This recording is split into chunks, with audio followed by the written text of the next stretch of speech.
Bom, vamos lá. Acho que eu posso começar apresentando rapidamente enquanto as pessoas vão entrando. Eu gosto de ser pontual, já passamos de 1 minuto, então respeitando a todos que já estão aqui nos acompanhando. Obrigado pela presença, obrigado a todo mundo que está se juntando hoje a nós. Esse é o segundo evento do Papo Digital Mesa Redonda. Tá? O Papo Digital é uma iniciativa do BMA que já existe há um bom tempo. A gente começou esse ano fazendo uma versão mesa redonda do Papo Digital, que tem a ideia principal de trocar experiências, compartilhar ideias de profissionais que estão no mercado e de coisas que a gente tem visto nesse ambiente digital, num ambiente para falar de proteção de dados, para falar de tecnologia. É para isso que o Papo Digital existe. A gente já teve nosso primeiro evento esse ano, um Papo Digital Mesa Redonda. Para quem eventualmente não conseguiu acompanhar, esse evento está no YouTube do escritório. Então, você pode acompanhar lá. O nosso primeiro evento foi no dia 28 de janeiro, curiosamente, o Dia Internacional da Proteção de Dados, e teve como participantes a Flávia Mitre, a Mariana Caparelli e a Aline Facchinetti. Foi super interessante. Se você não viu, fica à vontade de dar uma olhada lá no nosso YouTube. Mas o evento de hoje é para falar sobre um dos temas mais recorrentes nos últimos tempos, para falar de incidentes de segurança. E a gente tem visto que, a cada semana, novos incidentes de segurança são anunciados, novos vazamentos de dados, e justo pela importância desse assunto e pela importância que, obviamente, tem as consequências desse assunto, a gente resolveu fazer um evento direcionado especificamente para falar de incidentes de segurança. Eu queria só lembrar, antes de a gente começar, que a gente sempre pensa em incidente de segurança como um vazamento de dado pessoal. Mas o incidente de segurança não é só isso. Embora todo vazamento de dados pessoais seja um incidente de segurança, qualquer violação à tríade de segurança da informação, à confidencialidade, à disponibilidade e à integridade, são incidentes de segurança, e a nossa própria legislação acaba não trazendo um conceito específico do que seria um incidente de segurança. E acho que é bom a gente sempre ter isso em mente, porque, claro, um vazamento de dados pessoais tem, obviamente, várias consequências danosas, mas, eventualmente, a perda de dados pessoais também pode ter consequências muito delicadas.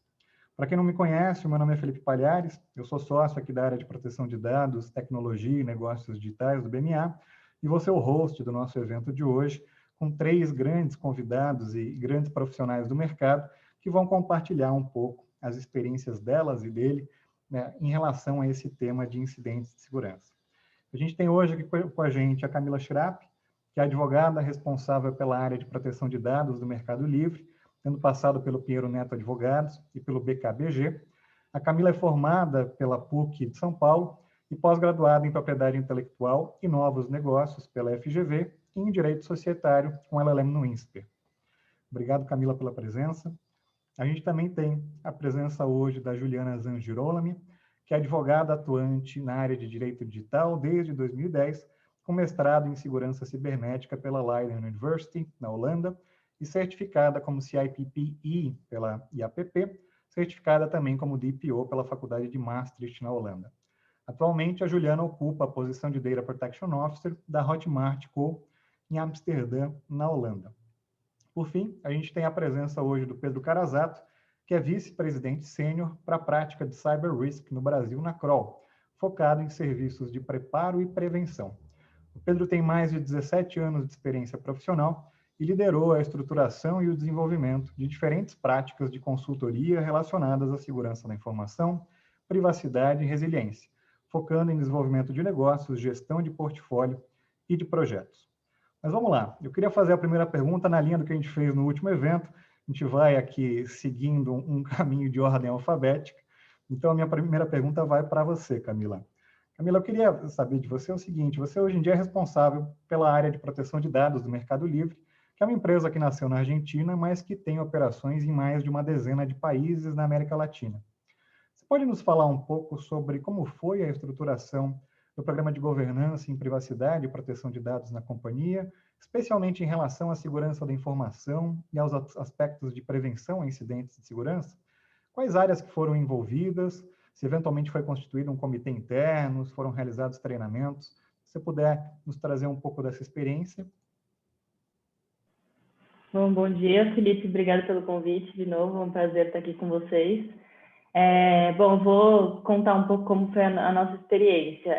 A gente teve vamos dizer assim, uma vantagem que a gente se aproveitou da cultura de proteção de dados que os outros países, como você comentou, da América Latina, onde o Mercado Livre atua, já tinham, principalmente a Argentina. Então, a gente conseguiu pegar bastante desse DNA que já tinha na empresa para aproveitar quando a LGPD chegou, né? Só que acho que é bem importante destacar que a LGPD traz diversos outros requisitos que a gente teve que se adequar. Então, a gente fez um projeto de adequação específico para o Brasil, e em todos os pontos onde a gente acha que a LGPD é mais rígida, traz mais obrigações do que as outras leis dos outros países, a gente tenta subir a régua nesse sentido e fazer um programa regional. E o que você falou até no final sobre treinamentos e conscientização, acho que é o passo número 1. A gente começou fazendo isso, juntou os líderes, primeiro num grande comitê com os principais líderes das principais áreas de negócio, explicando os principais conceitos, porque acho que isso ajuda muito no dia a dia quando as pessoas vão lidar com as novas iniciativas, com novos projetos. Né? Para ver qual que é a importância daquilo para a empresa e para o ecossistema como um todo. O que são dados pessoais, o que é um incidente de segurança, esse ponto que você colocou bem agora no começo. Então, incidente, aqui acho que tem muito esse mito, né? Incidente é só quando tem um vazamento. E não, a gente deixou isso bastante claro, né, nesse kickoff, né, nesse grande comitê, o que é um dado sensível, quais são os cuidados que a gente tem que ter, por que a lei está ali, por que ela é importante, não só porque ela traz penalidade se a gente não cumprir, mas o que aquilo traz de estratégico para a empresa, né? A gente tentou reforçar isso bastante.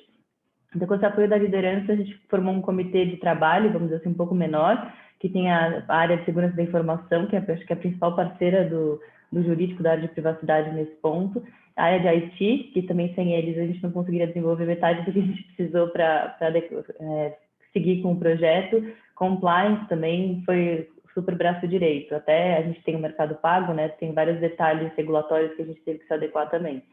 Então, acho que, bom, os principais passos depois de formado esse comitê, acho que foi muito padrão do que eu vi que muitas empresas seguiram, que foi o mapeamento, a questão de revisão de políticas, revisão de contratos e muitos treinamentos. A gente não fez treinamentos, fez um treinamento geral para toda a empresa, e por conta da pandemia a gente seguiu com o e-learning, reforçando todos aqueles conceitos que a gente tinha falado, que eu falei no começo.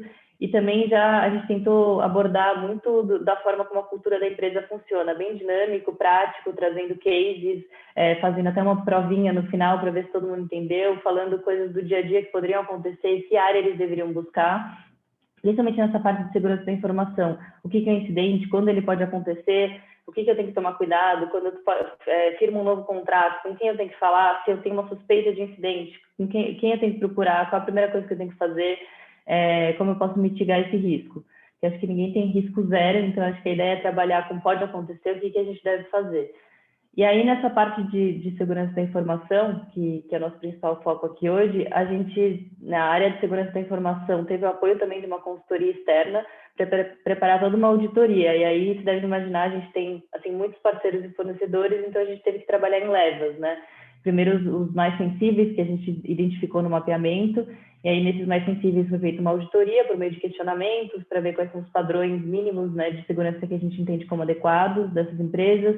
Algumas que foram detectadas que não estavam dentro do padrão que a gente considera bom, fizeram um plano de ação, e as demais, assim, a gente teve casos raríssimos de pensar em trocar o provedor porque a gente achava que não tinha possibilidade de adequação.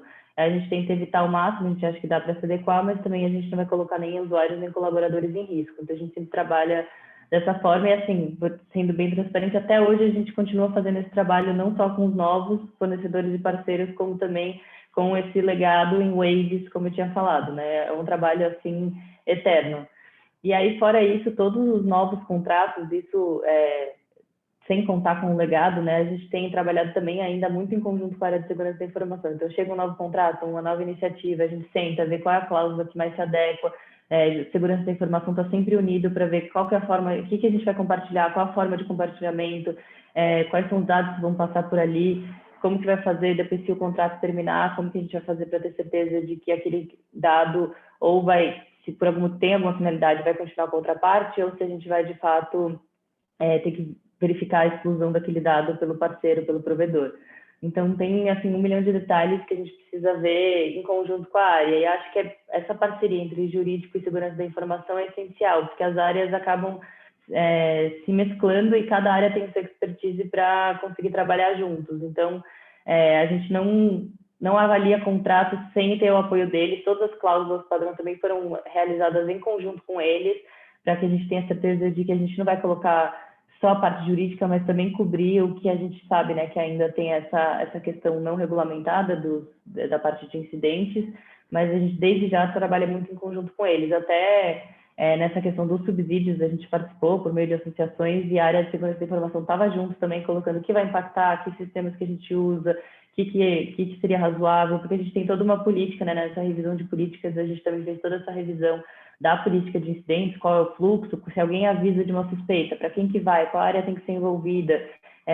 Tem país que é obrigatório avisar a autoridade, tem país que não, tem país que tem que avisar os titulares, tem país que não. Então, mas assim, como padrão, a gente tem que resolver aquilo e mitigar os riscos. Então, tem que ter, acho que o recado que fica a gente tem que ter uma política e já um plano, porque a hora que o incidente vem, não dá tempo de planejar como vai resolver e começar do zero. Acho que é basicamente isso. Eu esqueci algum ponto da sua pergunta, mas qualquer coisa eu reforço aqui. Obrigada. Não, foi ótimo, muito interessante. E você mencionou duas coisas que a gente tem visto que são vitais. Assim, a primeira delas é realmente tentar ter um comitê interno que vá tratar do tema de proteção de dados, de segurança da informação, e que, obviamente, possa compartilhar a experiência de várias áreas, né? Porque acaba levando para o segundo ponto, que a conformidade com a LGPD nunca foi algo simplesmente do jurídico.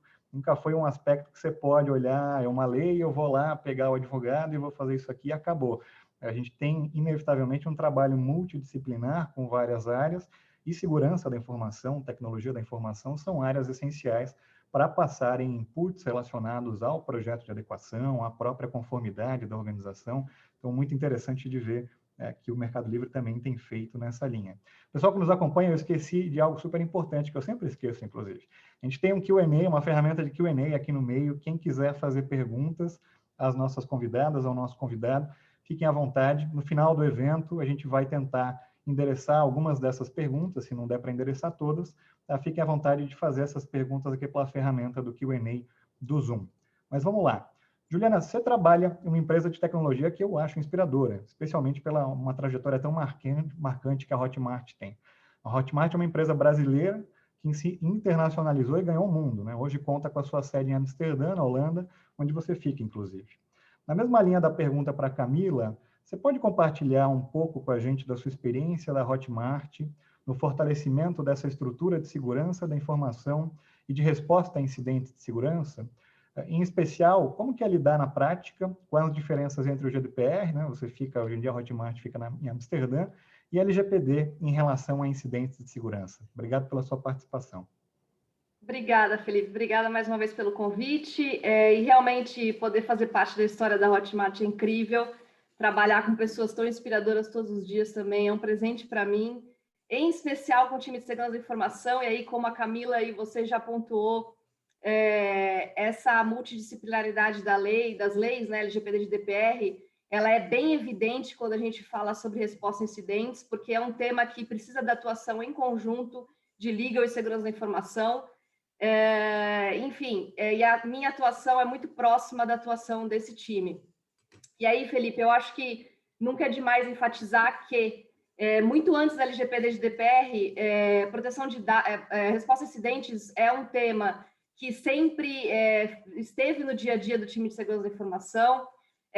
Muito antes dessas leis serem aprovadas, fazia parte já do dia a dia deles. Então, eu acho que essas leis de proteção de dados, elas não inventaram a roda no quesito resposta a incidentes, e já é um assunto um tanto quanto, vamos dizer, batido para essa turma de segurança da informação, porque eles já entendiam, seja pelos controles da família ISO 27000, que existia necessidade já de estabelecer um gerenciamento de resposta a incidentes. Então, acho que sempre é bom enfatizar que essas legislações não trouxeram tanta novidade assim no quesito resposta a incidentes para essa turma de segurança da informação. Mas é claro que essas leis, LGPD, GDPR, elas trouxeram um ponto extra de preocupação para a gente, porque agora existe uma lei que nos exige um nível de adequação alto, porque a gente precisa entender não só esse ciclo de vida de incidentes de segurança, mas também você tem que estar apto a notificar titulares e autoridades ao final desse ciclo de vida desses incidentes. E se não o fizer, a gente está passível aí de tomar uma penalidade e, enfim, aplicação de multa, etc. Bom, então, na Hotmart, né, o que a gente está fazendo para fortalecer essa estrutura e revisitar esse tema resposta a incidentes? Talvez o ponto focal da nossa atuação seja o fortalecimento da comunicação, tanto o fortalecimento da comunicação interna entre times, quanto o fortalecimento da comunicação externa, quando há necessidade de fazer essa comunicação para titulares e para as autoridades, e em alguns casos, inclusive, a própria mídia. E aí, voltando ao mundo de segurança da informação, existe um documento que, para eles, é bem conhecido e que ganhou espaço no mundo de proteção de dados, que é o Plano de Resposta a Incidentes. E eu acho que esse documento é central para a gente entender como é que funciona toda essa estrutura de resposta a incidentes e como estar preparado a responder às exigências da lei. Então, a grosso modo, nesse plano de resposta aos incidentes, já se traz uma situação de necessidade de estar preparado a responder um incidente, de monitorar a eventual ocorrência de um incidente, detectar um incidente de segurança, fazer análise desse incidente, mitigar os efeitos, se houver efeitos desse incidente, e recuperar o ambiente que potencialmente tenha sido afetado por um incidente de segurança. Bom, revisitar esse documento, esse plano de resposta a incidentes, é entender se a gente tem uma estrutura sólida de comunicação, como eu falei, tanto interna quanto externa. Então, nesse documento é importante que se traga quais são os times que estão envolvidos em cada etapa desse ciclo de vida de resposta a incidentes, os membros integrantes de cada time para uma eventual resposta emergencial, responsabilidades, papéis de cada integrante e o processo de tomada de decisões, porque, como vocês podem ver, é uma cadeia muito complexa que envolve vários times, e o ponto crucial aqui é a rapidez e fluidez de comunicação entre esses times, porque, ao final, se houver a necessidade de se notificar a autoridade e titular, a gente vai ter que entender se a gente está apto se no contexto europeu, em 72 horas, notificar a autoridade, ou se no contexto brasileiro, em 2 dias úteis, como o NPD já se posicionou numa situação ainda não regulada, mas indicativa, de que a gente vai ter esse prazo de 2 dias úteis. Então, a gente tem que entender se essa cadeia toda de comunicação está sólida, estruturada e capaz de percorrer com fluidez toda essa cadeia aí de comunicação intra e extra empresa, né? Sem dúvida, e acho que você tocou num ponto essencial, né? A ideia de você ter um plano de resposta a incidentes é algo que, obviamente, não surgiu com a LGPD, a gente tem já de muito tempo, mas se ouve falar cada vez mais de você ter um plano de resposta a incidentes, embora a própria lei não traga como uma obrigação legal. Ela está previsto o plano de resposta a incidentes lá no item de boas práticas do artigo 50, quando vai dizer que você pode criar boas práticas, implementar um programa de governança em privacidade, e que esse programa de governança em privacidade possivelmente incluiria também um dos itens um plano de resposta a incidentes, mas a própria legislação, no lugar de trazer uma obrigação expressa, uma obrigação clara, acabou indo numa linha muito mais de dizer, olha, isso aqui seria interessante para você adotar boas práticas de segurança, inclusive, mas a gente não vai colocar assim, uma imposição per se. Embora, obviamente, para todas as organizações acaba sendo quase que obrigatório você ter um plano de resposta a incidentes, senão você efetivamente não consegue ter a agilidade que é necessária, que você muito bem comentou, num momento que é um momento de gestão de crises. Um incidente de segurança, efetivamente, é uma crise corporativa que você tem que resolver e responder o mais rápido possível. Mas vamos lá, Pedro. A Kroll é uma empresa especializada em investigar e avaliar os riscos da segurança cibernética nas organizações e oferecer soluções para protegê-las contra tais riscos. Eu imagino que na sua atuação diária, lidando com riscos cibernéticos, já tenha sido possível aprender uma série de lições relevantes sobre esse tema. Como que você vê a cultura da segurança na prevenção e detecção de incidentes? Felipe, primeiro, obrigado aí pelo convite. É prazer aí participar dessa mesa com o BMA. Em relação à cultura, mais especificamente, né, Felipe, a Kroll, ela traz um ponto de vista bastante singular. A gente tem feito muitos projetos de conscientização desde o início da pandemia, especialmente porque o modo de trabalho mudou, né? Acho que a entrada da LGPD em meio à pandemia traz uma sensibilidade adicional para o tema. E o que a gente se depara hoje nos clientes é uma limitação, assim, em relação à cultura de segurança, que não é inerente ao negócio dele, mas sim inerente à sociedade, né? Então, a sociedade em si subestima o risco de compartilhar dados hoje.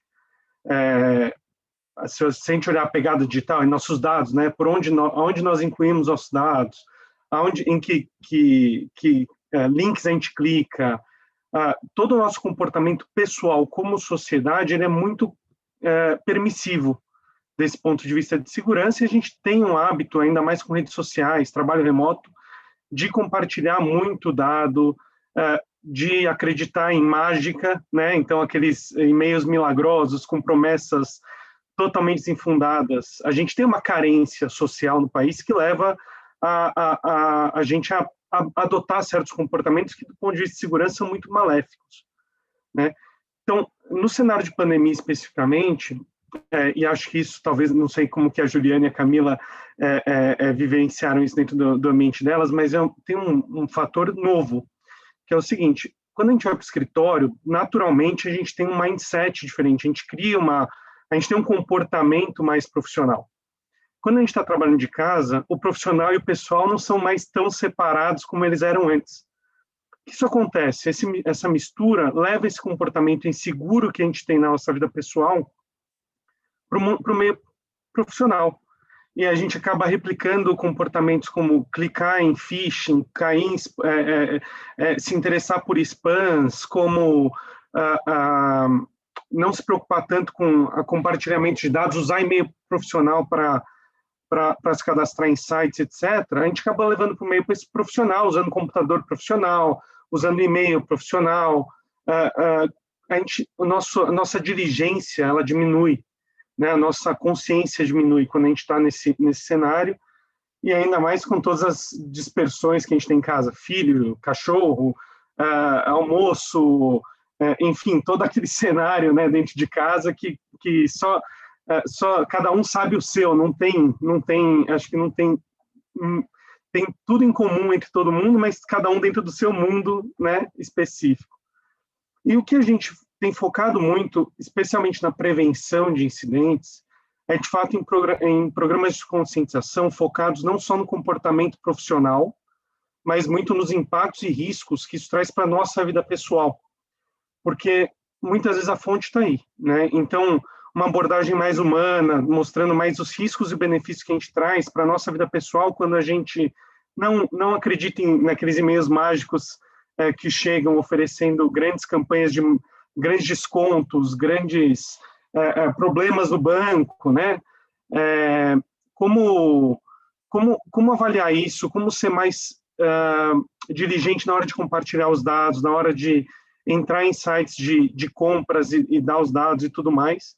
Porque, no fundo, é aí que está a origem de todo o risco da LGPD, né? A LGPD nasceu por causa disso. Acho que a nossa falta de diligência leva a LGPD a ser uma dificuldade muito maior hoje de adequação do que ela poderia ser. Então, essa campanha mais educativa, mais sensível, mais olhando para a nossa vida pessoal e comportamento pessoal, ela foca muito, ela ajuda muito, né, em mitigar esse risco na fonte, na origem. E isso acaba refletindo em toda a cadeia depois da LGPD, que não só da LGPD, mas de qualquer incidente de segurança, que acho que é a hora que as pessoas param de compartilhar tantos dados, começam a identificar o phishing, começam a lembrar que esses ferramentas de comunicação, por mais que elas tenham um nível de segurança adequado, não é a segurança corporativa, não é responsabilidade da tua empresa, não é a sua empresa que está cuidando daqueles dados e não é ela que está provendo aquela segurança.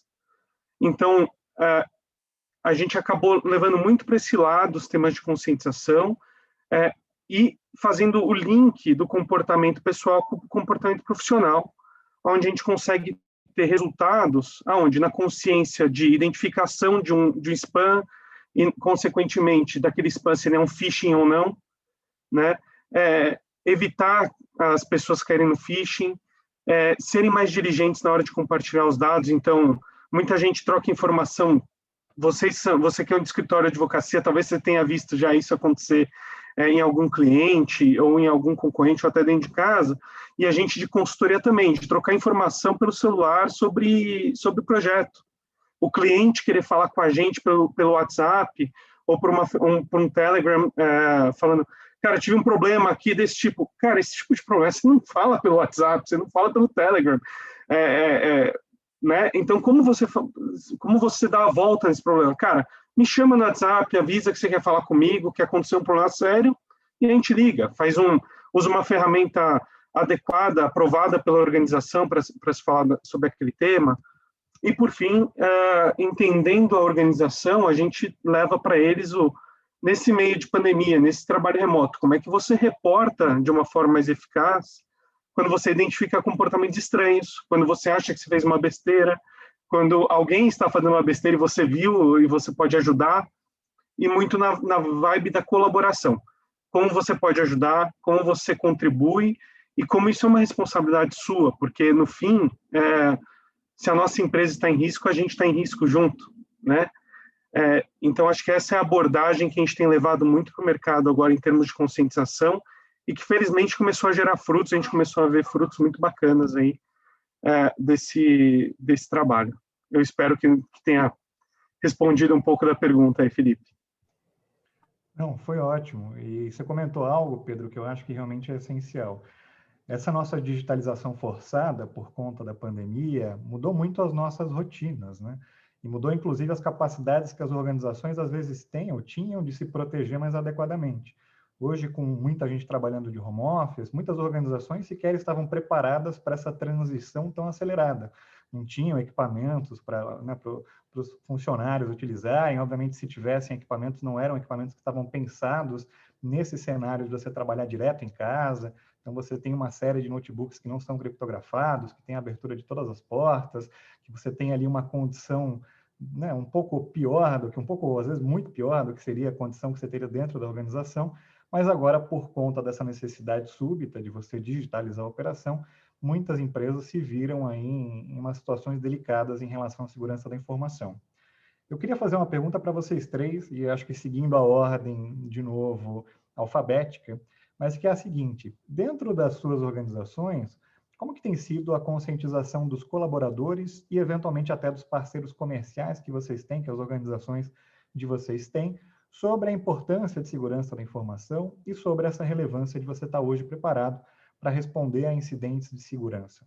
Entre treinamentos, palestras, questionários, games, tabletops, quais métodos que vocês têm observado que são mais efetivos para a conscientização interna? Camila, podemos começar por você? Você até já tocou um pouco nesse ponto, mas se você puder elaborar um pouco mais do que você acha quais métodos são mais efetivos e que têm sido mais efetivos, acho que seria interessante. Tá ótimo. Até comentei, né, como você disse no começo, que o primeiro que a gente adotou até por conta da pandemia foi a questão do e-learning, e a gente tentou, muito na linha do que o Pedro falou também, de tentar trazer cases para que aquilo não fique tão abstrato, né? Porque às vezes tem aquela questão, é uma lei, é do jurídico, vou ter que fazer esse treinamento, não sei se vai ser legal. Então a gente tentou deixar o mais, assim, divertido possível, trazendo cases do dia a dia mesmo, não cases que não tem nada a ver com a empresa, mas cases que tem a ver com a pessoa, com o que a pessoa faz. Óbvio que não deu para pegar todas as áreas, mas casos assim que todo mundo já teve algum contato, para que aquilo fique próximo da realidade, porque o mais importante é que a pessoa fique na cultura da empresa e também no dia a dia da pessoa, o que ela tem que se preocupar. Ela não precisa lembrar dos detalhes, quem vai lembrar dos detalhes da lei, do que pode, o que não pode, a gente está ali para isso, para ajudar, mas ela tem que entender o que ela tem que se preocupar, por que aquilo é importante, e se apegar mesmo àquela preocupação. Então, acho que o e-learning foi bom e a gente conseguiu testar os conceitos no final com esse teste. A gente fez um focado no Brasil e um para todos os países. Então, para a gente ter em períodos diferentes, né, mas para a gente ter certeza de que a mensagem principal, né, ia pelo menos começar a entrar no DNA da empresa, mais ainda, assim, principalmente por causa da LGPD, por isso que a gente fez um específico para o Brasil. E, além disso, a gente fez alguns treinamentos específicos para áreas-chave, por exemplo, para o próprio jurídico, que tem né, maior contato com os contratos e até negociações, então a gente fez um treinamento específico, o que você precisa se preocupar, até para dar mais autonomia, para a gente também não ser um entrave e fazer com que os processos escalassem mais rápido. Aí a gente simulou alguns cases, o que pode acontecer se tiver essa negociação, por que a gente está preocupado, essa questão até de limitação de responsabilidade, por que a gente tem que se preocupar com isso. E aí, com relação aos parceiros, até isso foi quando ainda podia presencial, por sorte nossa, a gente conseguiu fazer um evento para parceiros e fornecedores. Aí também a gente escolheu os mais próximos, mas também críticos do ponto de vista de proteção de dados, e fez um evento de conscientização. Bem nessa linha de, olha, aí foi no final de 2019, agora me perdi, mas enfim, foi quando ainda podia presencial. E a gente conseguiu mostrar para eles, olha, a gente está começando a atualizar os contratos, a gente precisa do apoio de vocês, para a gente é essencial ter parceiros e fornecedores que estejam atuando de acordo com a lei. E os principais pontos, aí, claro, a gente não deu a receita do bolo, cada fornecedor e cada parceiro tem seu modelo de negócio, vai se adequar de acordo com o que for, com o que fizer sentido. Mas a gente mostrou o que a gente acha essencial, para até dar continuidade à parceria. Isso facilitou muito depois, quando a gente foi enviando as comunicações, aditivos de contrato e tudo mais, porque a maioria, né, os principais, já estavam conscientes do que a gente acreditava e de que aquilo era essencial para a gente. Quando a segurança da informação entrou em contato, aquilo já estava, assim, claro que tem negociações, tem umas são mais demoradas, outras menos, mas assim, a mensagem já estava passada. E acho que tem essa coisa do treinamento, é uma coisa meio constante. Eu não acho que a gente fez e acabou. A gente vai ter que continuar fazendo. A gente tem sentido muito o que cada área precisa agora. E como a gente passou, assim, né, dos principais gaps do projeto, a gente está trabalhando mais no dia a dia com as áreas, a gente tem aproveitado para ver o que cada área sente mais falta. Por exemplo, a gente tem muito contato com a área de atendimento, que tem um canal específico para LGPD. Então, quais são as principais perguntas? O que às vezes os atendentes têm mais dúvida? Para a gente deixar muito claro e não passar uma informação para fora que esteja errada. E por último, mas não menos importante, a gente também fez um treinamento específico sobre política de colaboradores, para que também trazer eles para perto, né? Eles me incluem, né? Mostrar o que aquela política significa. Não é que eles só vão aceitar, acabou, guarda ali na gaveta, mas quais são, que eles podem tirar dúvidas. Tem um canal que a gente quando a gente fala de dados, que a gente sempre falou até agora, né, dados de usuários, a gente também está preocupado com os dados deles, de colaboradores, quais dados a gente pode ou não pode coletar, para que a gente usa, e deixou um canal específico de atendimento, tanto na área do RH quanto na área jurídica de privacidade. Então, até que a gente não teve tanta procura, mas tem esse canal e todos os colaboradores podem tirar dúvidas, questionar alguma questão de uso de dados que eles não concordem, para deixar bem aberto e mostrar e trazer essa consciência, né, de que de fato os seus dados são usados, você como usuário, você como colaborador, para que são usados, para ir trazendo essa consciência, porque acho que, como o Pedro colocou, essa é uma coisa nova no Brasil, né? Não tem muito essa cultura muito forte, essa preocupação de o que vão fazer com meus dados. Acho que isso está começando agora, até a gente sente pelo canal de atendimento de usuários que está começando a ter uma preocupação cada vez maior. Legal. Juliana, é você na Hotmart. Eu acho que para a gente entender um projeto educacional, para que ele seja um projeto de sucesso, a gente tem que pensar de início em 3 pilares principais, né? A gente tem que primeiro entender a nossa audiência, para quem que a gente está passando aquela mensagem. E aí, 2 subdivisões nessa audiência. A gente está falando de um projeto educacional para dentro da empresa, a gente está falando de um projeto educacional para fora da empresa.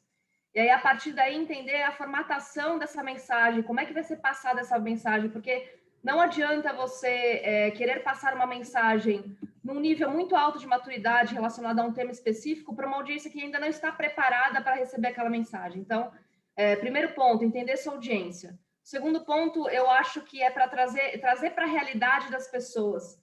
Você ficar muito envolto a conceitos e teorias e não trazer aquele assunto para a realidade da pessoa, seja numa situação do colaborador dentro da empresa, seja numa situação para fora da empresa, de um usuário da sua plataforma ou de um cliente do seu produto, você não consegue estabelecer esse canal de comunicação e você não consegue passar essa mensagem para quem você quer passar a mensagem. Então, eu acho que simulações de eventos reais ajudam a tornar essa comunicação mais efetiva. E aí o terceiro ponto, eu acho, é a gamificação, né? A famosa gamificação.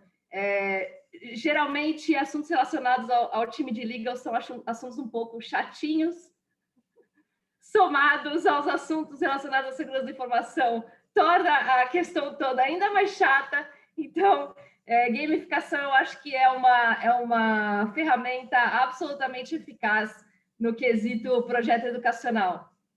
Lá na Hotmart a gente tenta, como a Camila falou, periodicamente, a todo tempo, acionar esse público, seja interno ou externo, com projetos educacionais, e a gente viabiliza vídeos educacionais com uma formatação um pouco mais lúdica, a depender da maturidade da audiência.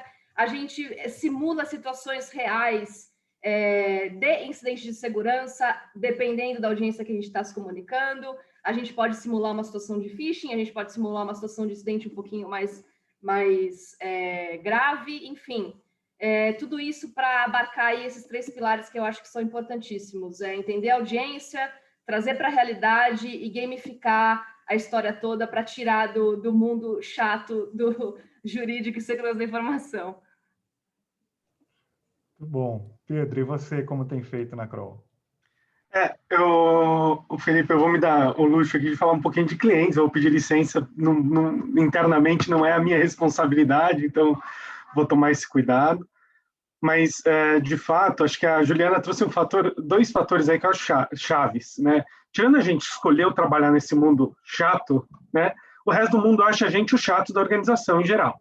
Segurança da informação juntou com o legal para a LGPD, danou-se, assim, tipo, pensa no pior cenário dos 2 caras mais chatos da organização, os que falam não para tudo, né?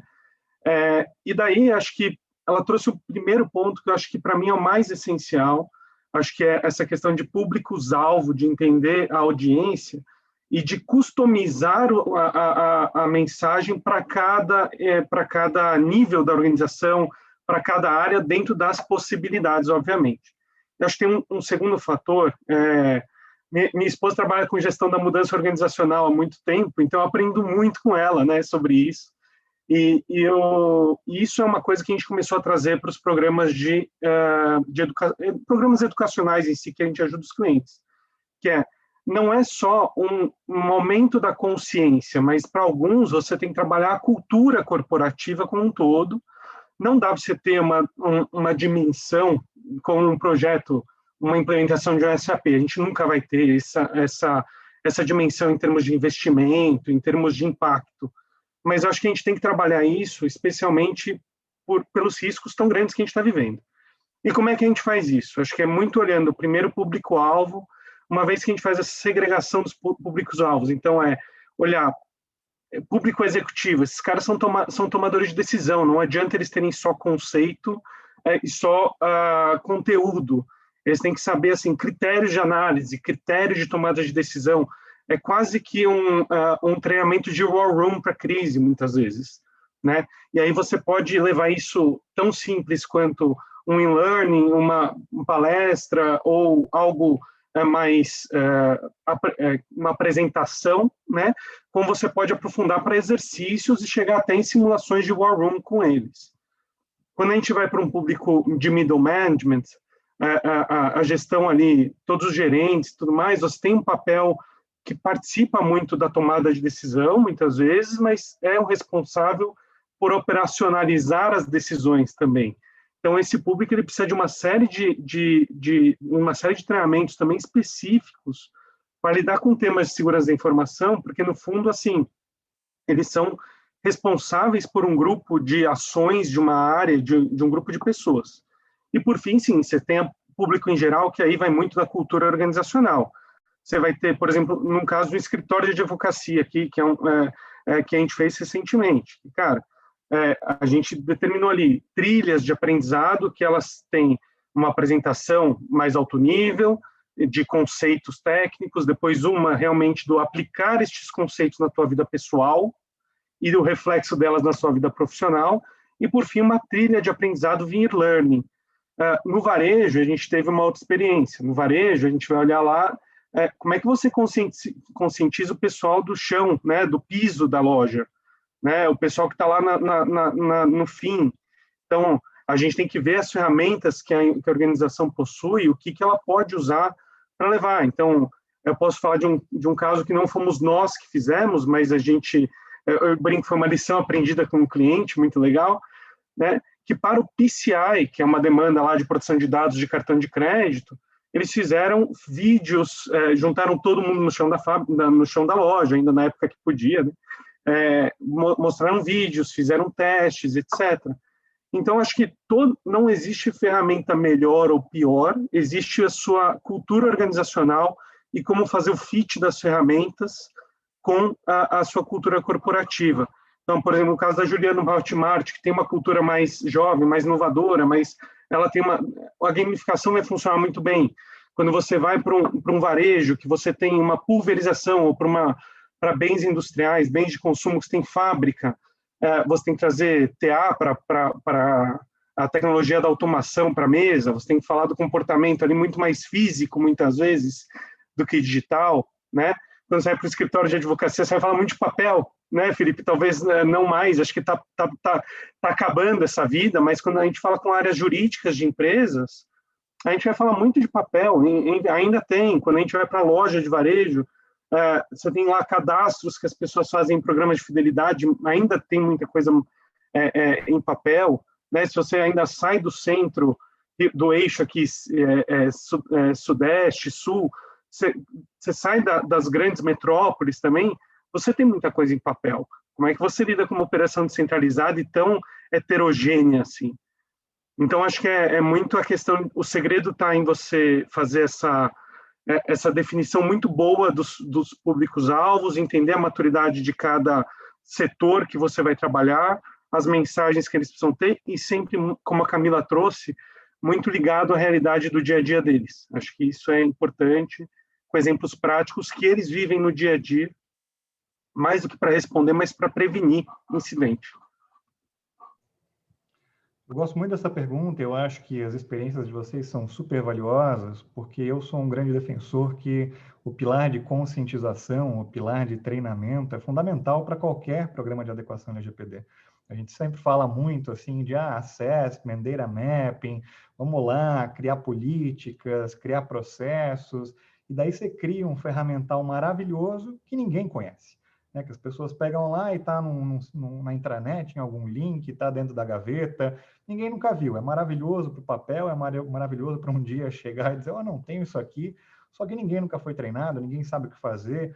Quando chega a hora, efetivamente, que você precisaria estar preparado, eu acho que isso é ainda mais valioso no caso de incidentes de segurança, que é o nosso tema principal. As pessoas ficam, obviamente, naquele cenário de, bom, agora que aconteceu o incidente, eu vou procurar aquele documento que diz lá como é, aquele plano de resposta, onde é que está mesmo? Intranet? Não, vou descobrir, agora eu vou lá ver, agora eu vou dar uma lida, e agora já não adianta mais nada, né? Porque, obviamente, o tempo que você perdeu só para procurar o documento, para ler, para aprender o que você precisa fazer, já é um tempo valioso que foi embora. Então, eu acho que todas essas experiências que vocês compartilharam são ótimas para o nosso público, para que as pessoas tenham essa visão da relevância da conscientização, da relevância do treinamento. A gente fala aqui de pessoas, né? A conformidade com a LGPD passa inevitavelmente por pessoas, que acabam sendo, às vezes, o elo mais fraco. São pessoas que, eventualmente, mandam aquele e-mail para o destinatário errado, sem querer, você está lá, você começou a preencher, apareceu um e-mail que parecia o e-mail que você deveria ter mandado. Se você não traz uma conscientização da relevância de você tomar mais atenção, de você efetivamente verificar se o e-mail está indo para o destinatário certo e por aí vai, a gente pode ter incidentes de segurança que acontecem de atos simples do dia a dia, de coisas corriqueiras, né? Então, eu gosto muito do tema de treinamento. Mas vamos lá, passando para mais uma rodada de perguntas. Camila, você deve lidar, imagino eu, ao menos ter contato, com diferentes legislações de países da América Latina que tratam o tema de incidentes de segurança, obviamente de forma diferente, né? Na sua visão, a abordagem das leis dos nossos países vizinhos, ela é parecida com a LGPD? E na prática, como que é lidar com leis diferentes que possivelmente estabelecem critérios diferentes para a notificação de incidentes de segurança? Na sua visão, tem alguma legislação da América Latina que é adotada como gold standard, como a gente normalmente adota o GDPR para fins internacionais? Ou você acha que é mais uma questão de cada país ter que lidar com, obviamente, políticas muito específicas? Realmente tem essas diferenças, não só para a questão de segurança da informação, mas outras questões, por exemplo, base legal, a gente também teve que fazer várias adequações nesse sentido. Antes, assim, para responder a sua pergunta de lei base, não tem assim, a gente tenta se adequar às peculiaridades de cada uma. Acho que antes da LGPD a gente usava muito como inspiração e como regra, claro, fazendo as devidas adequações, a lei da Argentina. E agora, com a LGPD, o que a gente tenta fazer depois desse projeto de adequação, a gente priorizou essas adequações para o Brasil, mas, óbvio, tudo que a gente viu que a LGPD pede a mais, que a gente não fazia antes, a gente está tentando subir a régua para os outros países também. E salvo se for contraditório com alguma disposição legal, mas, por exemplo, a landing page que a gente fez, a gente não tinha antes, a gente fez para ser mais transparente e ficar mais claro, até ter essa questão de cultura, conscientização. Então, a gente ampliou para todos os países, a questão dos direitos. Outras legislações, eles não pediam exatamente os mesmos. O que a LGPD pedia a mais, a gente colocou a mais para que todos da plataforma em todos os países tenham. Com relação a incidentes, a gente já tinha uma política, já tinha um plano de incidentes, só que a gente revisou ele assim, de cabo a rabo para ver o que precisava fazer de diferente com a LGPD. Então, o que a gente faz é tem uma regra geral, vamos dizer assim, e a gente cria anexos, assim como a política que está que está no site publicada, para suprir as peculiaridades de cada país. Então, por exemplo, no caso, o Brasil, a Colômbia, o México e o Uruguai, eles pedem que você Uruguai, Colômbia e Brasil requisitam que o controlador notifique a autoridade e os titulares.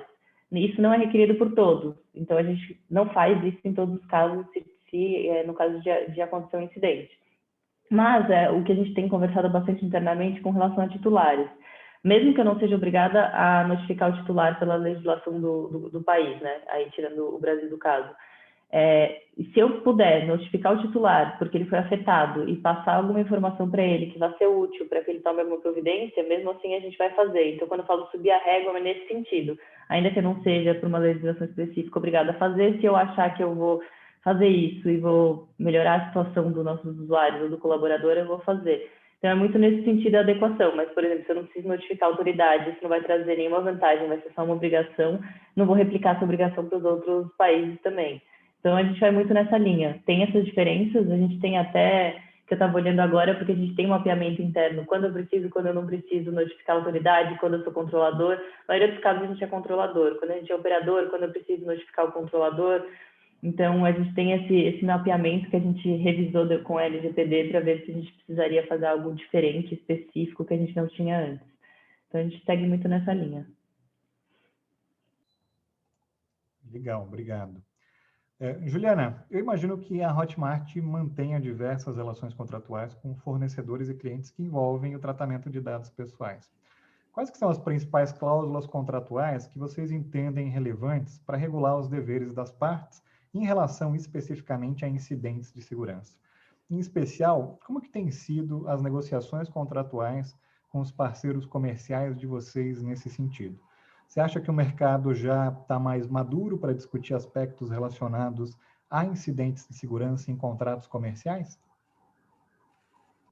Bom, Felipe, quando a gente coloca um terceiro dentro da cadeia de tratamento de dados pessoais, a gente entra já em outro campo, né? A gente já entra no gerenciamento de risco de terceiros.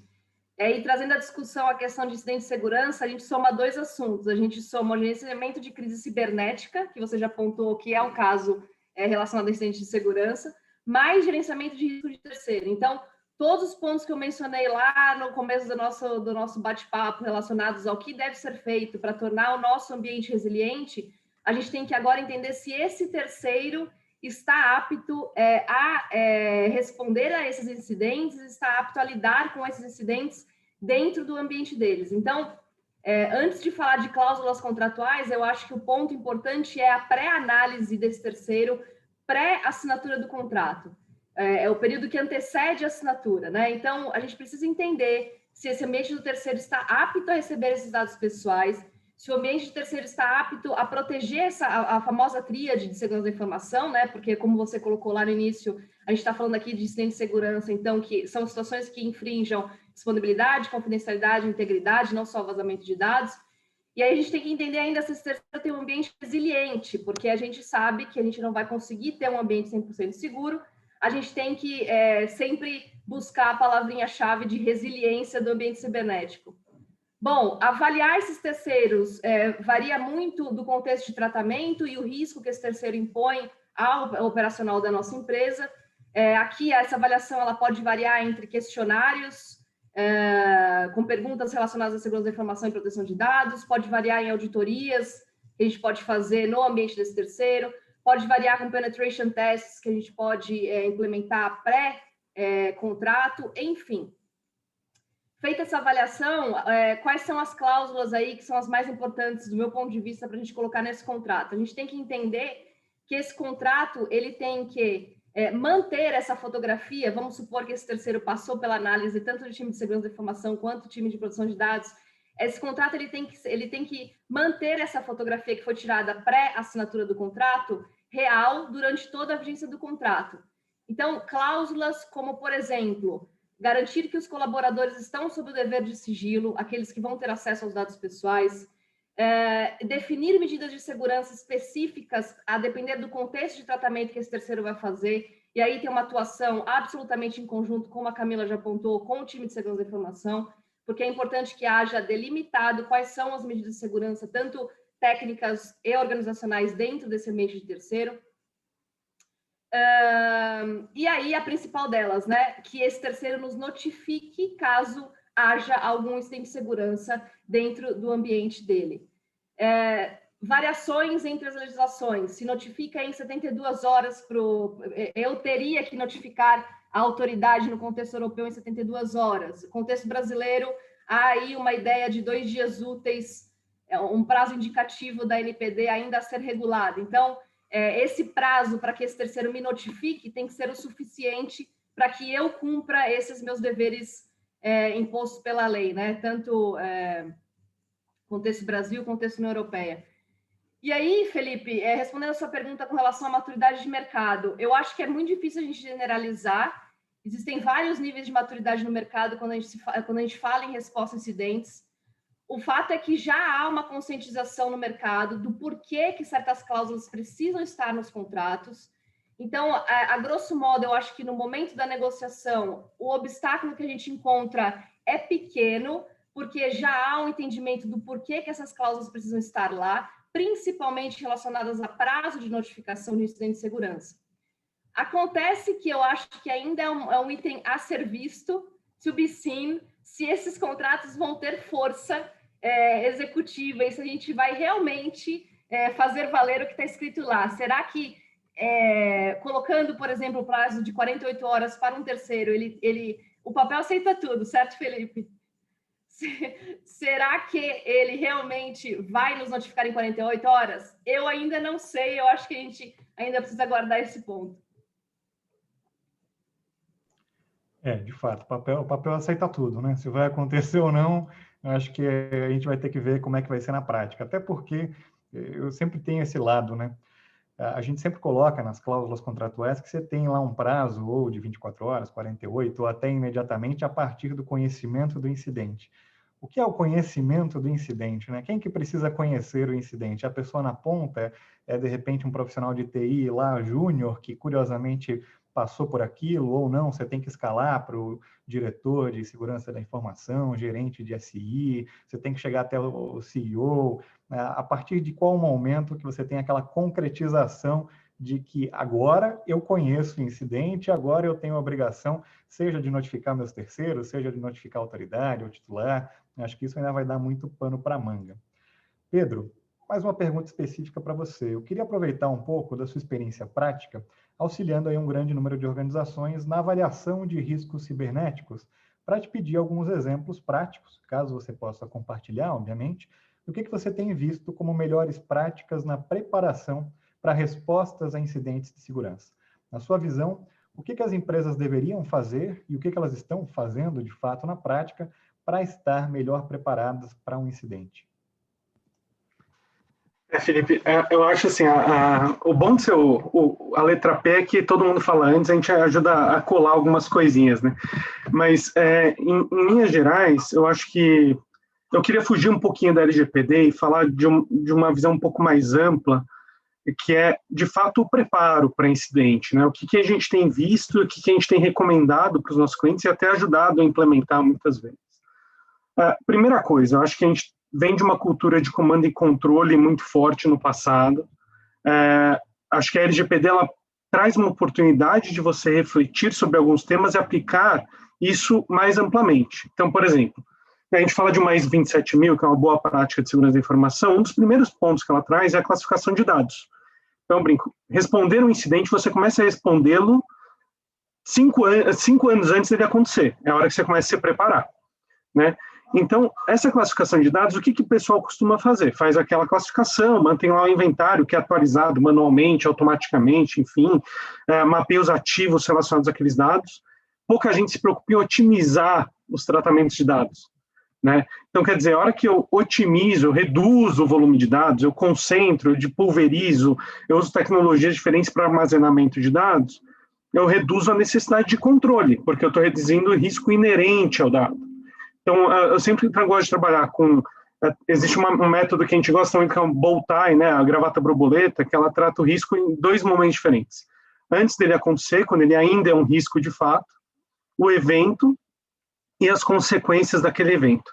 Então, e você tem que ir colocando barreiras ao longo de toda essa jornada.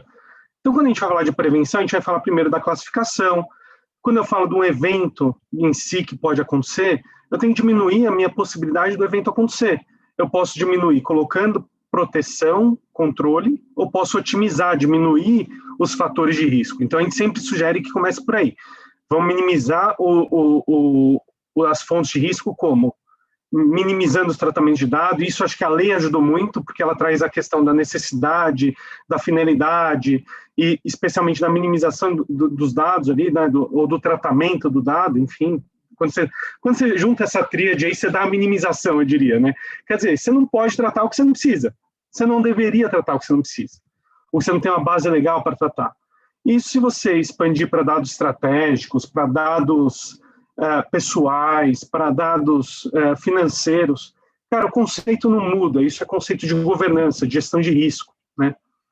E daí, quando você vai, a partir daí você cria o seu baseline, né, de informações, e você já minimiza a necessidade de controle.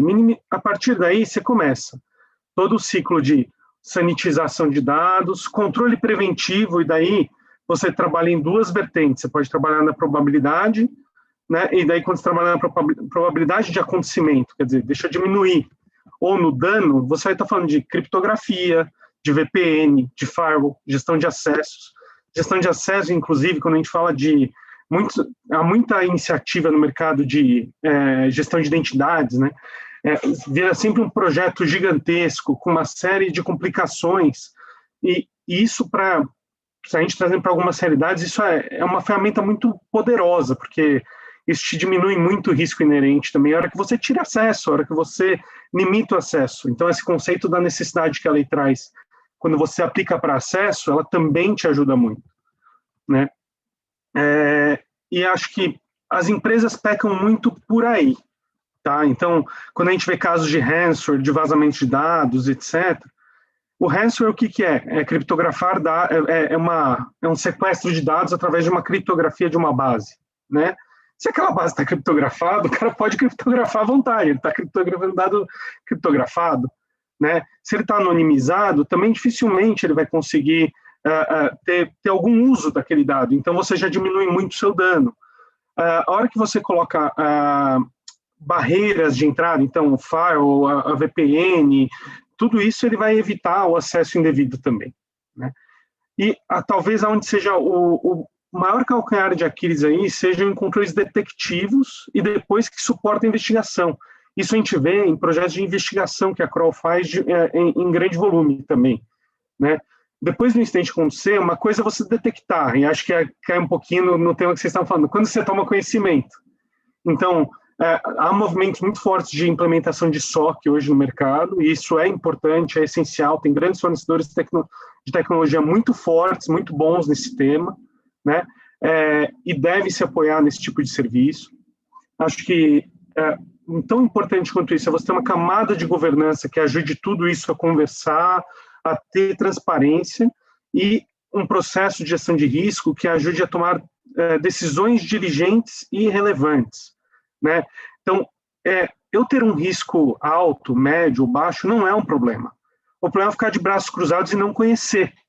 A partir do momento que eu tomo conhecimento, daí a gente cai lá na conscientização no começo, então, a hora do momento que você tem conhecimento, você tem opção de terceirizar esse risco, e daí você vai gerenciar através de uma gestão de terceiros, como você falou, né? Você pode escalar esse risco, pode aceitar e eventualmente fazer um seguro para aquele risco, né? Então, isso ajuda muito a otimizar investimento. A gestão de riscos, ela não é importante só para a ciência. Cara, você otimiza investimentos, investe onde realmente você forma que você entende necessário. E depois que a investigação, cara, daí assim, todo mundo fala do plano de gestão de incidentes, eu acho que é essencial, não pode faltar. Isso tem que ter correlação com todas as ferramentas que você tem dentro de casa. Isso tem que estar relacionado diretamente com o seu plano de gestão de crises e com o plano de continuidade de negócios, né? Porque o responder ao incidente significa você conter os danos. Uma vez contidos os danos daquele incidente específico, tem uma série de danos e consequências que desdobram disso. E aí você tem que usar o comitê de crise para isso, um plano de gestão de crises, para evitar danos à sua imagem, para evitar ou para... Muitas vezes a gente vê empresas aí, e aí eu vou citar um case de mercado, né, que não fomos nós que fizemos, mas uma empresa que ela, ao invés de abrir no momento da crise, ela fechou todos os canais de comunicação e manteve um. Por quê? Porque daquela forma era um vazamento de dados pessoais. Daquela forma ela poderia responder a todos de uma forma centralizada, única, era o que ela podia fazer. Ela sabia que abrindo todos, ela não teria capacidade para responder. E ela acabou saindo com uma marca muito mais forte do que ela entrou na crise. Por quê? Porque ela tratou muito bem. E depois disso tudo, você tem... Né, muitas vezes a gente vai fazer a autópsia, eu brinco que é a investigação, vamos ver de onde nasceu, quem foi o culpado, vamos tirar lição disso de fato, e aí é onde que as empresas têm grandes pecados, que é você vê que faltam logs, faltam registros, você vê que código-fonte de aplicação aberto, usuários genéricos dentro de casa. Então, eu brinco que é muito importante você prevenir, proteger, mas o registro, a detecção e a resposta são essenciais também. Então, esse registro, até para você tirar lições aprendidas de um problema, são muito importantes, né? Eu digo, você não assiste uma aula e não toma nota. É a mesma coisa, é tomar as notinhas da aula. Como é que você vai estudar depois, né? Então, são as notinhas da aula que você tem que tirar. E isso é log, isso é CIEM, isso enfim. E aí, acho que, para finalizar aqui, eu diria que testar tudo isso é muito importante. Então, fazer campanha de phishing, fazer pentest, fazer simulação de desastre, fazer, seja ele de mesa ou seja ele simulado, colocar os executivos na sala sob pressão e mandar tomar decisão sobre um incêndio ou sobre um incidente cibernético, seja o tema que for, mas falando, cara, se você não tomar decisão agora, vai morrer mais gente, né? E aí a gente pode fazer um paralelo com as lições que a gente está tirando de toda a pandemia, de como cada governador está lidando, como o governo federal está lidando, sem entrar em certo e errado aqui, cada um vai fazer a sua própria avaliação, mas olhando como os países estão lidando com a pandemia e o que a gente pode tirar de lição dessas condições, que ninguém acertou 100%, ninguém errou 100%, mas o que a gente tira de lição e como é que a gente aplica isso no mundo corporativo. Acho que gestão de crise não é diferente para nada, gente, é tudo igual. Desde que você tenha diligência, riscos mapeados, informação para tomada de decisão e preparo corporativo. E aí a gente cai na cultura de novo. Falei demais, Felipe, desculpa. Imagina, excelente, excelente, Pedro. Vamos lá, eu queria fazer uma última pergunta para vocês todos, a mesma pergunta, antes de a gente endereçar algumas das perguntas que a gente tem recebido aqui no Q&A. Digamos que o pior cenário tenha acontecido. Um incidente de segurança se materializou, seja um vazamento de dados, uma violação à integridade ou à disponibilidade dos dados. Quais que são, na visão de cada um de vocês, os passos centrais a serem tomados pelas organizações para responder a um incidente materializado? E, por fim, o que vocês acham que deve ser levado em consideração pela Autoridade Nacional de Proteção de Dados quando for editar agora a regulamentação específica sobre incidentes de segurança? Vamos pela mesma ordem de antes. Camila, você, por favor. Bom, aí eu estou partindo do princípio, respondendo essa pergunta, que a empresa está preparada, tem um plano, tem um fluxo, já fez treinamentos e tudo mais. Então, nesse caso, acho que o principal é ter, acho que um ponto que o Pedro colocou bem importante é essa tomada de decisão rápida. Eu tenho um plano, eu identifiquei um incidente, então eu vou seguir esse plano para entender quais foram, no meu caso, né, os usuários afetados, qual foi a consequência, como que eu posso fazer isso para imediatamente fechar a torneira o mais rápido possível, né? Tentar, o dano já foi materializado, mas como eu posso evitar e o que eu posso fazer para reverter? Então, acho que esses são os principais. E aí, se a empresa tem esse fluxo, acho que isso já foi pensado, vai seguir muito próximo a uma simulação que já foi feita e tentar... E se for necessário, a questão do que a lei pede, né? Avisar a autoridade e avisar os titulares. Obviamente, isso tem que ser cumprido, mas acho que o mais importante é tomar as medidas para que isso seja ou mitigado ou revertido, né? Se possível ainda. Porque, no final, é isso que vai... É para isso que a lei está aí, para que não sejam impactados de maneira... errada ou enfim, excessiva os titulares de dados. Então, acho que a ideia é que a gente, como empresa, como controlador, tente reverter isso da melhor maneira possível. E avisar os titulares, acho que nesse ponto também tem uma questão importante, não só avisar, olha, infelizmente tivemos um incidente, mas já tentar trazer para esse titular alguma orientação, no sentido, aconteceu isso, você já pode fazer isso para tentar reverter, ou a gente já fez isso, então fique tranquilo, você não tem mais nenhum problema. A gente tem pensado bastante em como instruir da melhor forma, porque senão causa um pouco aquele medo, tá, teve um incidente e agora? Então, meus dados estão comprometidos, o que aconteceu, o que é isso? Acho que isso não é claro para todo mundo, então isso tem que ser, nesse ponto, bem transparente na hora de passar essa informação. E com relação à autoridade, acho que tem muitos pontos, né? A gente participou bastante dessa questão dos subsídios. Acho que um dos pontos, a questão até que a Juliana comentou do prazo, não tem ainda um prazo regulamentado, mas a autoridade já falou nesse prazo que... Acho que uma questão não é só o prazo, ele é contado desde quando? Quando eu tenho esse conhecimento, o que é esse conhecimento? Porque o que me preocupa nesse ponto é a questão de... Primeiro, a autoridade já está se formando, né, vamos dizer assim. Então, ela não tem uma estrutura super enorme para lidar com um reporte ou deficitário ou incompleto. Então, acho que o mais importante é que os controladores tenham a possibilidade de identificar o incidente de forma mais completa possível para passar isso para a autoridade de uma maneira que, de fato, alguma medida possa ser tomada e não só para cumprir uma obrigação legal que não vai ter nenhum efeito. Acho que essa não é o espírito da lei, né? Então, acho que esse ponto é muito importante, a contado de que e o que eu tenho que exatamente reportar para que isso seja útil, pensando que a autoridade não vai ter braço para receber tantos incidentes ainda incipientes ou com informação deficitária. E acho que uma outra questão a gente tem visto muita notícia de vazamento, de questão envolvendo dados. Acho que uma coisa importante que para a autoridade ter em mente é a confidencialidade daquela informação até que, de fato, isso seja comprovado, porque acho que essa questão midiática pode expor muito uma empresa e depois não necessariamente foi um incidente, ou foi um incidente, mas já foi mitigado. Então, acho que isso tem que ter um cuidado muito grande, porque isso...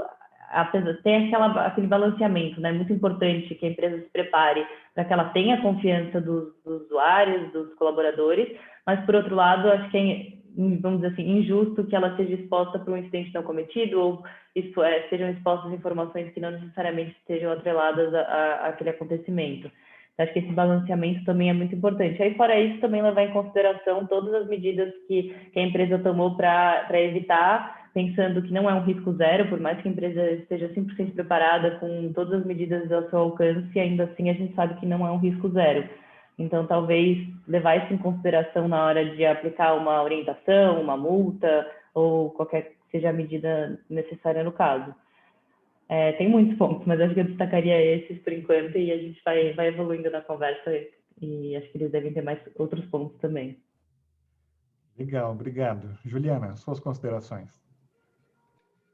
Bom, Felipe, eu acho que, mais uma vez, vale destacar o que você e o Pedro já colocaram com relação a incidente de segurança e o fato de que está absolutamente ligado com gerenciamento de crise. especificamente crise cibernética. Então, nesse sentido, a nossa atuação do time de proteção de dados, ela sempre considera que, após constatado um incidente de segurança, a gente está diante de uma situação de crise. Então, o que eu quero dizer com isso? A gente precisa orquestrar uma atuação entre diversos times diferentes, numa atmosfera de urgência. Ou seja, a comunicação entre os times internos até alcançar a audiência externa tem que ser realizada de maneira efetiva, constante, coordenada e rápida. E a gente tem um fator contra a gente, que é o fator tempo. Então, vamos destacar que há uma questão de prazo para fazer essa notificação, 72 horas no universo europeu, 2 dias úteis no universo Brasil, a ser regulamentado ainda, mas responder a um incidente de segurança de maneira efetiva e rápida faz parte da construção de confiança com os usuários. Então, acho que estar apto a responder um incidente de maneira rápida é chave para a construção dessa confiança, né? Então, antes mesmo da gente se apegar muito a prazos estabelecidos por lei, a gente tem que entender que nós estamos diante de uma situação de crise e a gente tem que entender que essa crise pode desencadear numa perda de confiança com o nosso usuário. Então, como dizem por aí, né? Numa situação de crise, às vezes é mais importante a resposta que a gente dá a ela do que efetivamente a própria crise. Então, nesse aspecto, as várias medidas de boas práticas com relação ao gerenciamento de crise nos fala que a primeira comunicação para esses stakeholders tem que acontecer em até 30 minutos. É lógico que eu estou sendo muito extremista aqui, mas é só para deixar evidente essa questão de que 72 horas, 48 horas não deve ser o foco principal. Eu acho que o foco principal é garantir uma comunicação contínua, manter a sua audiência informada em tempo real do desenvolvimento dos fatos, porque a gente está lidando aqui com incidente de segurança que pode repercutir em mídia social, que se alastra de maneira absolutamente rápida, impacta uma audiência que a gente às vezes não consegue nem mensurar o número de pessoas que foram impactadas com aquela notícia.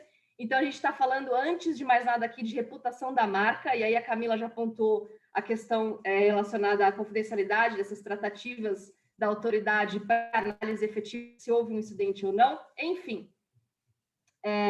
Então, pontos aí que a NPD, eu acho que valeria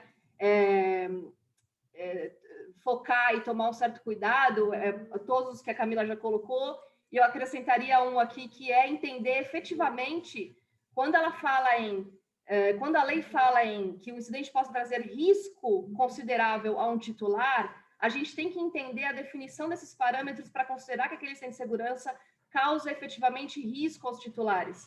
E essa definição reflete muito a maturidade da empresa, porque excesso de comunicação aos titulares ou uma comunicação abaixo do esperado, uma subavaliação desses incidentes, pode aí denotar uma maturidade baixa sob o ponto de vista de gerenciamento de crise da empresa. Então, eu acho que é um posicionamento que a NPD precisa ser um pouco mais clara.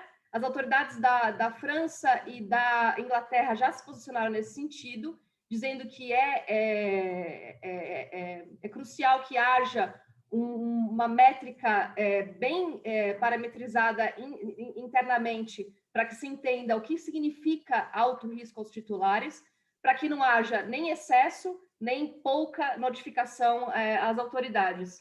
Existem diversos materiais por aí que podem nos ajudar a entender essa régua de severidade do incidente, mas eu acho que é um item que a NPD precisa trazer para a gente com um parâmetro um pouco mais definido, porque, se não me engano, eles já publicaram algo em torno da ideia de que precisamos ser cautelosos, mas não podemos subavaliar essas notificações. Então, eu acho que está uma área cinzenta que precisa de uma definição um pouco mais concreta e efetiva da NPD.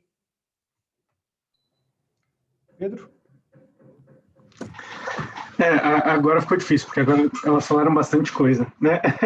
Mas acho que cobriram vários pontos, e aí eu tô aqui pensando um pouquinho, acho que tudo que elas falaram acho que faz todo sentido, tá tudo bem alinhadinho, e acho que eu volto para a questão da rapidez, mas também com a assertividade, que acho que é isso que a Juliana e a Camila trouxeram como uma mensagem importante aí, e acho que acaba caindo também com o conceito que a gente explorou há pouco, na resposta anterior, aí no bate-papo anterior, que foi de gestão de riscos, né?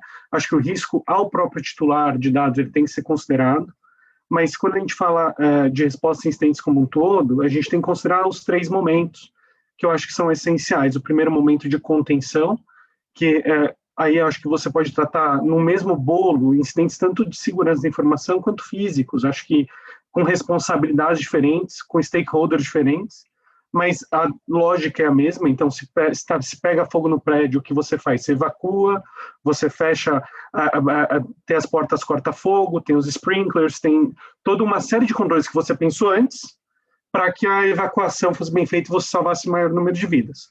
Com dados, acho que não é muito diferente. Você vai isolar um servidor do ambiente, você vai tentar fechar algumas portas, você vai tentar identificar que tipo de agente invadiu o seu ambiente, ou se é um vazamento por falha ou erro. Então, acho que tem essa questão de contenção dos danos iniciais, ter um plano de comunicação e um plano de severidade, um critério de severidade, na verdade, para que você possa escalar isso para um comitê de crise quando necessário, e aí acho que passa muito pelos critérios que as duas falaram também, acho muito bem, de quando elevar esse tom, quando acionar este comitê de crise, e como este comitê de crise lida com isso. E acho que tudo isso precisa ser muito bem estruturado, documentado, a fim de você ter os stakeholders bem mapeados, né? Porque cada cenário vai te trazer, você sempre tem um time core em geral, mas você tem stakeholders diferentes para cada tipo de cenário. Então, muitas empresas trabalham com playbooks, que a gente chama, né? Que é prever alguns cenários mínimos, que são mais comuns, que são baseados nos riscos mais imagino que para a pandemia poucos tivessem, mas não é tão comum assim. Mas, nesse sentido, a gente sobe, então, e depois o comitê de crise começa a tomar conta da situação, e aí vai lidar com o risco, com os danos a médio e longo prazo, né, e com as comunicações de curto prazo, que muito alinhadas a esse tratamento da contenção de danos. E aí se decide se você vai entrar em contingência, se você vai subir um site de disaster recovery, se você precisa entrar em contato com os seus clientes, com os seus titulares, como é que você se comunica com clientes, versus como você se comunica com funcionários, com colaboradores, com terceiros. Então, tem aí por baixo disso todo o arcabouço que precisa estar muito bem preparado e que acho que volta na questão também que a gente falou agora há pouco, de ter registros bem feitos, de ter documentação muito bem feita, como você mesmo trouxe, né, um mapeamento, todas aquelas ferramentas bem feitas, para que você tenha visibilidade do que pode ter sido afetado. Então, cara, o servidor XPTO foi invadido. Eu já sei o que tem dentro daquele servidor, se eu estou preparado. Eu já sei por onde ele pode ter entrado, porque eu não tratei de uma vulnerabilidade, né? E acho que em termos de pessoas, de stakeholders, eu posso citar um cliente aqui muito legal, que a gente está ajudando o escritório de privacidade deles hoje. A gente definiu um set de responsabilidade de embaixadores de privacidade, que são um time estendido do escritório, dentro, cada área, cada diretoria tem um ponto focal estabelecido, que ao longo do tempo ele tem recebido capacitações maiores, não porque é um treinamento formal, porque ele participa de mais reunião, porque ele participa de debate, ele discute, ele é responsável por ajudar em todos os passos da adequação, né? E esse cara, ele acaba se tornando um mini especialista de privacidade dentro da área. Eu até brinco, hoje todo mundo aqui é um pouco especialista em LGPD, mas especialista em LGPD só vai existir daqui a uns 2 anos de fato, né? Que é a hora que a gente vai de fato sentir as dores da NPD, começar a ter mais regulamentação, começar a traduzir a lei para a gente em coisas mais tangíveis, muitas vezes, essas zonas cinzentas que a Juliana falou. Bom, para variar, falei demais, Felipe, manda brasa aí, contigo. Legal, não, muito obrigado. Bom, vamos lá, eu vou acelerar um pouco só porque a gente está chegando perto do final e a gente tem várias perguntas, a gente não vai conseguir, obviamente, endereçar todas. Eu até vou deixar uma pimenta para quem nos ouve, acho que essa regulamentação da NPD tem vários pontos para a gente tomar atenção, mas um dos pontos que está lá no formulário, que eles soltaram de eventual notificação, é que, em tese, o operador teria ou uma obrigação ou pelo menos uma possibilidade de ele próprio notificar incidentes de segurança, não ao controlador, mas à autoridade nacional. E você imagina o caos que isso seria num cenário que nem mesmo o GDPR prevê essa possibilidade, lá o operador tem que comunicar ao controlador, mas não à autoridade, então deixa aqui essa pimenta para quem nos ouve, depois a gente pode continuar essa conversa. Duas notas relevantes antes de direcionar aqui duas perguntinhas. A primeira delas, esse evento vai ficar salvo no YouTube do BMA, então para quem não pôde acompanhar por completo ou quiser ver depois, vai estar lá disponível no YouTube do BMA. E o segundo, a gente preparou já faz um tempo um e-book sobre incidentes de segurança. Quem quiser também acessar, está no site do BMA, não precisa preencher formulário nenhum, é só entrar lá, está disponível para quem quiser ver. Mas vamos lá, a gente tem uma série de perguntas, eu vou aqui compilar 3 perguntas numa e vou pedir que vocês respondam brevemente para a gente tentar encerrar pontualmente ao 12h30. Mas as perguntas que eu vou tentar compilar aqui, focando nas perguntas mais relacionadas a incidentes de segurança, são as seguintes. Vamos lá. Primeiro, e vai ser um compilado mesmo, tá? Daí vocês abordam qual que vocês gostarem mais, qual que vocês acharam que é melhor. Primeiro, no processo de implementação de ações de segurança cibernética, como que é coordenar times de várias áreas distintas? Como é que você faz essa coordenação? Na mesma linha, em relação a planos de resposta a incidentes, eu acho que esse é um tema central para a gente fazer um comentário final. Primeiro, esse documento é um documento de responsabilidade na visão de vocês da área de TI ou do jurídico. E segundo, se vocês acham que as empresas já perceberam a necessidade de ter um plano de resposta a incidentes. Eu sei que para grandes organizações isso já é mais óbvio, a gente já falou, segurança da informação não é um tema que surgiu com a LGPD, muito pelo contrário, mas para as empresas que estão surgindo agora, para startups, pequenas empresas, vocês acham, na visão de vocês, que essas organizações já perceberam a relevância do plano de resposta a incidentes? E vamos lá na mesma ordem de sempre, eu só peço que a gente tente aí cravar uns 2 minutinhos para dar um tempinho de um encerramento final.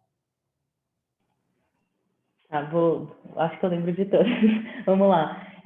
A gente, como você comentou, já tinha um plano de incidentes antes da LGPD, não foi uma novidade. Acho que a novidade foi adequar para o que a LGPD pede, né? Essa questão de notificar a autoridade, notificar os titulares, nem todas as leis requerem isso, né, na América Latina, então foi uma adequação que a gente teve que fazer.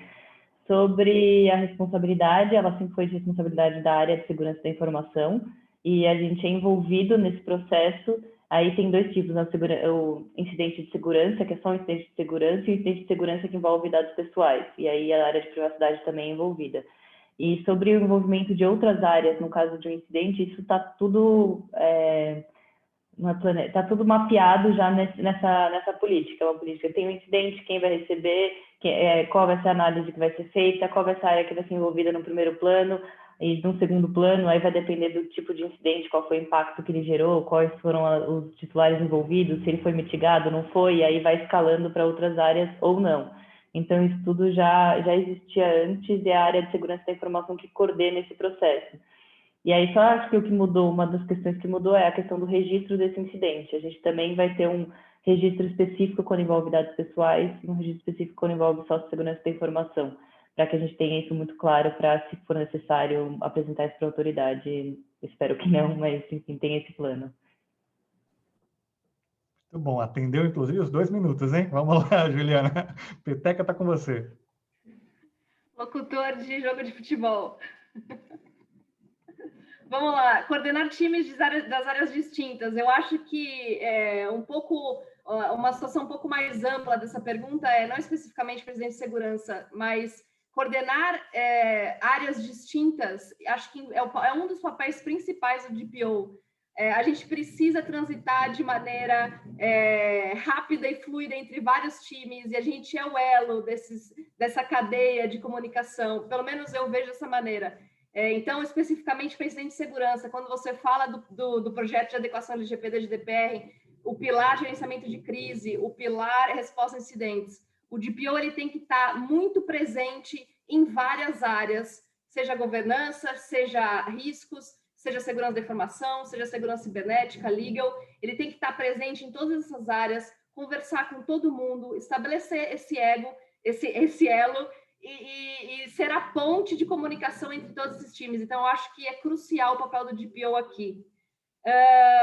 Plano de resposta a incidentes, se TI ou legal, eu acredito, concordo com o que a Camila colocou. é uma documentação de responsabilidade do TI, mas, obviamente, tem que ser escrito em conjunto com o time de legal, porque, em virtude dessas novas legislações de proteção de dados, alguns itens precisam ser acrescidos nesse documento que, há longo tempo, já era conhecido pelo time de segurança da informação. Relevância desse plano, eu acho que o que antes era reduzido a um núcleo muito fechado e especializado de debate envolvendo segurança da informação, resposta a incidentes, proteção de dados pessoais, eu acho que agora, com a transformação digital já consolidada depois dessa questão toda da pandemia global e a enxurrada de novas tecnologias que a gente vem vivenciando, o uso massivo de dados, isso tudo culminou na transposição desse debate que era a fóruns especializados para fóruns bem maiores. Então, a gente hoje tem uma discussão do grande público relacionado a esses temas, então eu acho que isso está ajudando a conscientizar o público de uma maneira mais geral sobre a importância desse tema e principalmente a importância do plano de resposta a incidentes. Obrigado, Juliana. Pedro, a bola está com você. Eu vou te pedir para aproveitar e já incluir na sua resposta um encerramento, que no processo civil seriam alegações finais em forma oral. Depois a gente volta para a Juliana e para a Camila também para o encerramento. Então, aproveite aí agora mais ainda a sua pergunta e o encerramento junto, por favor. Obrigado, Felipe. Bom, sobre a responsabilidade do plano, eu entendo que sim, a coordenação e a elaboração desse plano, ele pode estar em segurança da informação, em geral ele está em segurança da informação. Você tem, dependendo da estrutura que você tem de gestão de riscos, ele pode estar ligado ele pode estar debaixo de uma estrutura de continuidade de negócios, gestão de incidentes e gestão de crises, e daí você vai ter responsabilidades conjuntas e documentos que andam junto com ele. E aí eles podem estar com segurança da informação ou com riscos corporativos, muitas vezes. E, por fim, acho que cada plano que é desenvolvido para gestão de incidentes, para cada cenário que você vai pensar, ou para cada grupo de variáveis, aí você tem corresponsáveis, de alguma forma, que vão ser aquelas mesmas pessoas ou áreas que têm que estar presentes no comitê de crise, na hora de um incidente, que tem que estar presentes em apoio à resposta e em executar as comunicações. Né? Então, acho que reforço o que as meninas falaram, a Juliana e a Camila, acrescentando aí um pequeno ponto.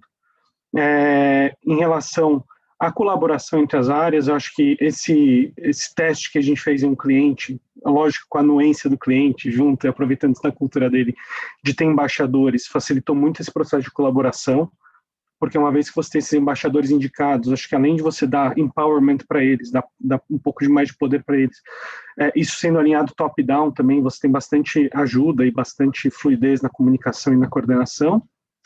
E acho que eu esqueci a outra parte da pergunta, mas não vou atrapalhar, acho que as meninas responderam super bem, está tudo maravilhoso. Eu vou aproveitar para encerrar, para também respeitar o horário aqui de todo mundo. Obrigado, Felipe, pela oportunidade. Juliana, Camila, foi um prazer aí trocar um pouco de ideia com vocês. E espero, quem quiser bater um papo, trocar uma figurinha sobre segurança da informação ou LGPD, também pode procurar a gente. Meu nome está aí na tela para achar no LinkedIn também. A gente é super aberto. E foi um prazer participar aqui. Obrigado pela oportunidade aí, Felipe, de debater o tema, que a gente gosta. Tem gente que acha chato, mas a gente gosta. Obrigado. A gente se diverte, né? Obrigado, Pedro. Juliana, palavras finais? Eu acho, Felipe, que, em primeiro lugar, muito obrigada pelo convite, adorei a conversa, a mesa redonda. Camila, Pedro, obrigada pela troca de figurinhas também. Eu acho que a mensagem final que fica é que resposta a incidentes nada mais é do que um dos itens que a gente consegue construir uma relação de confiança com os nossos usuários. Então, cada vez mais notícias relacionadas a incidentes de segurança estão ganhando mídias sociais e manchetes em publicações especializadas do tema. Então, é um item que a gente precisa tomar cuidado, porque está intrinsecamente ligado com essa questão de estabelecer confiança com o nosso usuário, com o nosso cliente. Então, antes de pensar em estabelecer um plano de resposta a incidentes ou estar apto a responder no prazo à autoridade, porque uma lei me exige que eu faça isso, a gente tem que pensar que esse tipo de organização interna é um fator competitivo muito mais do que uma adequação regulatória. Legal, muito obrigado. Camila, palavras finais? Bom, obrigada, Felipe, Juliana, Pedro, muito bom estar aqui hoje.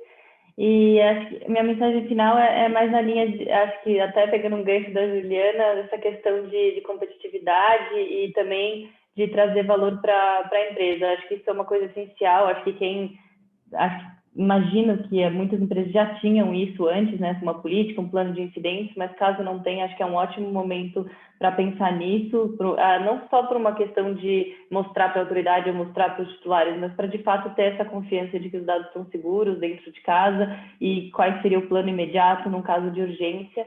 E além disso, acho que vale muito participar desse subsídio da NPD, o de segurança da informação já foi, né, mas tem outros que virão, e acho que é super importante a participação do setor privado, mostrando os diferentes modelos, para a gente ter uma regulação que de fato funcione, seja adequada e funcional para o setor privado também. Obrigado. Bom, pessoal, eu queria agradecer muito a participação, Camila, Juliana, Pedro. Obrigado pelo tempo, obrigado por compartilhar essas experiências que vocês têm com a gente, foi ótimo. A quem nos ouviu até agora, obrigado. Eu sei que parar 1h30 do dia para falar sobre incidentes de segurança, quando você não sofreu um incidente de segurança, não é algo que muita gente faça, mas agradeço pelo tempo de todos vocês. Acompanhem tanto a Camila, a Juliana e o Pedro no LinkedIn, que vocês podem seguir nas redes, sempre tem conteúdos interessantes sobre o tema de segurança da informação, de LGPD, acho que vale a pena a gente acompanhar.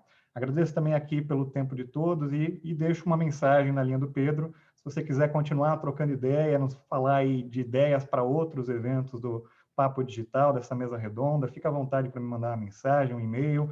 Aqui a gente não conseguiu responder as perguntas, desculpe, o tempo acabou sendo mais apertado, mas também fica à vontade para mandar uma mensagem para mim ou para cada um dos participantes, que vai ser um prazer aí continuar esse bate-papo, esse bate-bola.